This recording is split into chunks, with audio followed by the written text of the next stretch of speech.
সবাই ভাবেন গ্রামে থাকা অনেক ভালো, অনেক সহজ, অনেক সবকিছু সহজে পাওয়া যায়। কিন্তু আমি মনে করি গ্রাম থেকে শহরে থাকা অনেক ভালো। হাতের নাগালে কিছু চাইলেও কিনতে পারা যায় এবং বিক্রি করা যায়। আর শহরে ৫ টাকা ১০ টাকা ভাড়া দিয়ে কিন্তু বাজার করা যায় বা মার্কেটে যাওয়া যায়। কিন্তু আমাদেরটা খুবই আলাদা। আর আমি যেহেতু প্রত্যেক দিনকার লাইফস্টাইল দৈনিককার জীবনে যা রান্না করি, যা কাজকর্ম করি, যেখানে যাই না কেন সেগুলো ভিডিও করে আপনার মাঝে শেয়ার করে থাকি। ঠিক তেমনই আজকে আমি আমার জামাই আর ২ টা মেয়েকে নিয়ে চলে গিয়েছিলাম একটু গ্রাম থেকে শহরের দিকে। আর দেখবেন আজকে আমাদের শহরে যেতে কি পরিমাণ গাড়ি পাল্টিয়ে যাইতে হয়।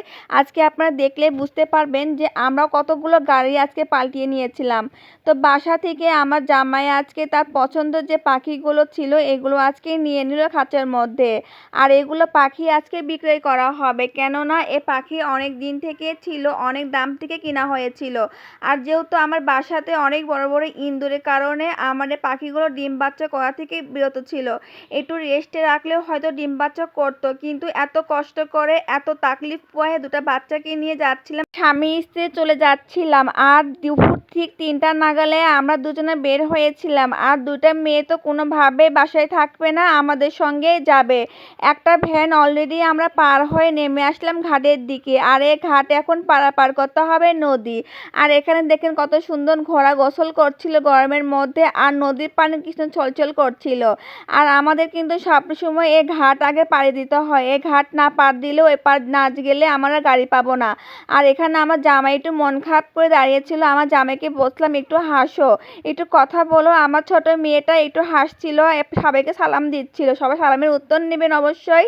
আর এদিকে দেখেন নৌকার খেওয়া চলে আসছিল, ওই পার থেকে যতগুলো লোক আসছিল ওরা এখন এখানে নামবে, আর এপার থেকে যাবতীয় লোক উঠবে আবার ওই পারে নামবে। সারাদিন এই মানুষটা এই কামটাই করে, মানে এপার থেকে লোক নিয়ে এপার করবে, ওপার থেকে লোক নিয়ে ওপার করবে। তো যাই হোক হচ্ছে এখন আমরা নৌকার মধ্যে উঠে যাব। আর এখন কিন্তু প্রচুর পরিমাণ রোদ আর গরম ছিল, নৌকার উপরে খুবই রোদ আর গরম লাগছিল। একটু বিকাল টাইম হলে এই জায়গাটা নৌকা পারাপারি হওয়ার সময় এত সুন্দর বাতাস আর এত সুন্দর লাগে কি যে বলবো, খুবই ভালো লাগে আমার কাছে।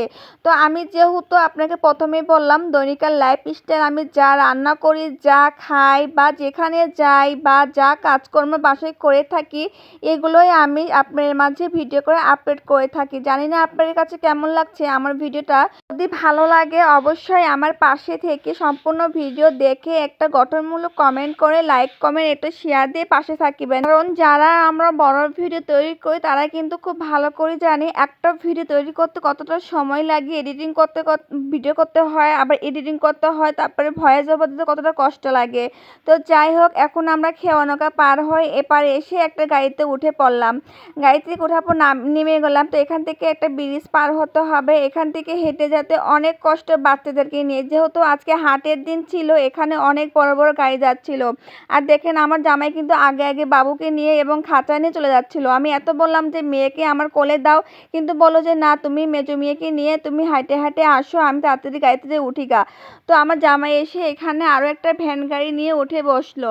আর এখন দেখেন আগের থেকে কিন্তু ভাড়ার পরিমাণ অনেক বেশি হয়ে গিয়েছে। তারপরে এত কষ্ট করে রোদের মধ্যে ২ বাচ্চাকে নিয়ে এত কষ্ট করে আসার পরে যখন পাখি যখন বিক্রয় না হয় তখন কেমনটা লাগে বলুন।